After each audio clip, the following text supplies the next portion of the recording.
Hi guys! Welcome to my vlog. So, ang topic natin ngayon ay about sa lending app na KVQ.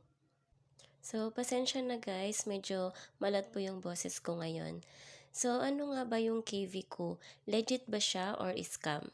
So, dito po natin malalaman kung legit po ba ang KVQ. Bale, ang KVQ po, hindi po siya makikita sa Play Store. Mag-direct lang po tayo sa Google or sa browser at i-type lang ang KVQ at doon po tayo mag-register. Ganyan po yung logo niya sa upper left corner. At ayan po siya kung ating isi-search sa ating browser, yung KVQ Online Loans. I-click nyo lang po yan. Tapos, pagka-click nyo po, ito po yung magpapakita. Meron po dyan sinasabi na up to 25,000 for 180 days. Tapos, ang minimum is 500 up to 25. Tapos, may mga option din po dyan na kung ilang days nyo siya babayaran. Pero, depende po yan kung ano po yung ma-approve sa inyo. Tapos, ito po yung mga steps. Fill out the form lang po. And you need lang po na magbigay ng ID, tapos mag-take ng selfie and picture po kasi hawak po yung ID, and then bank account, magbibigay din po kayo or bank account or GCash na pwedeng pag-dispersan ng loan po ninyo. Ayan. Tapos, yan po. Try po natin mag-apply. Ayan po yung mga hinihinging information, complete name, and then birth date, gender, valid ID number kung ano yung ID na binigay nyo, email address, and phone number. Pagka-enter nyo po nun, mag-wait lang po kayo sa code na isa-send sa number nyo.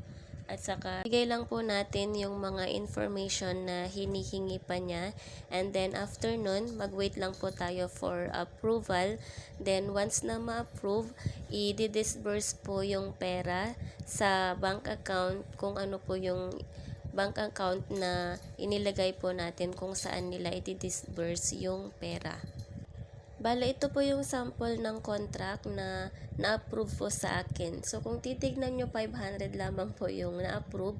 Kung tutusin, napakababa po. Kasi kung uutang naman tayo sa mga lending app, ang kailangan natin yung mga malalaking halaga. So, yung 500, parang masyadong maliit po siya.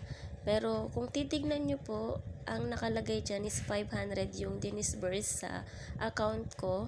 And then, kung titignan nyo, yung service fee is 0. So, sa pinakaunang loan po, bale, samantalahin po natin yung pinakaunang loan kasi 0 service fee po siya. So, kung ibabalik mo siya within 15 days, 500 lamang po yung ibabalik mo. Wala po siyang patong.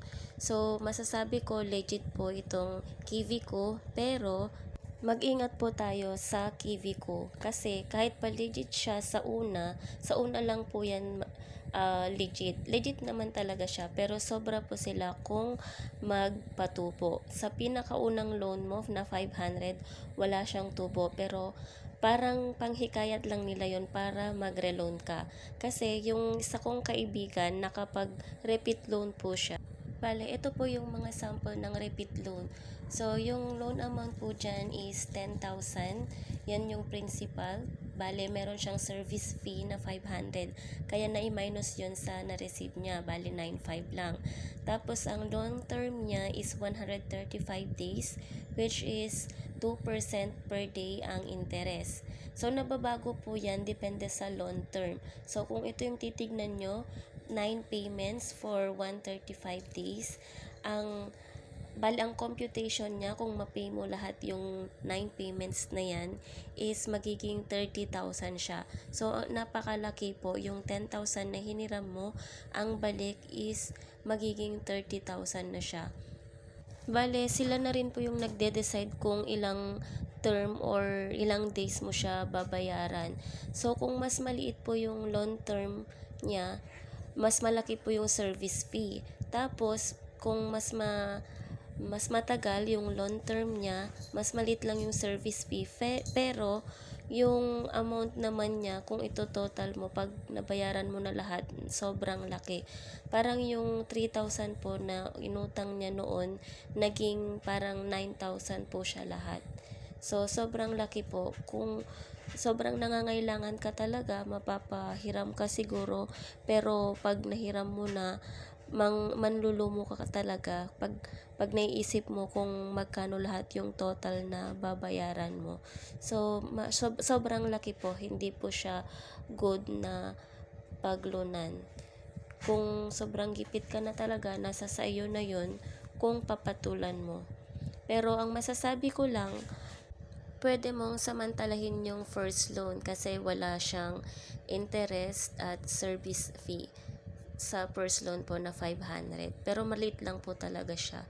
Hindi po siya talaga tulad ng mga ina-advertise nila na yung first loan mo is 25,000. Hindi po yun. Kasi sa akin po 500 lang talaga yung binigay na first loan. Tapos hindi na po ako nag-repeat loan kasi sabi ng kaibigan ko sobrang laki nga daw talaga ng interest. So yun lamang po at mag-ingat na lang din po kung kayo po ay maglo-loan, i-check nyo pong mabuti yung contract or agreement na isi-send po sa inyo para po hindi po kayo mabigla pag bayaran na.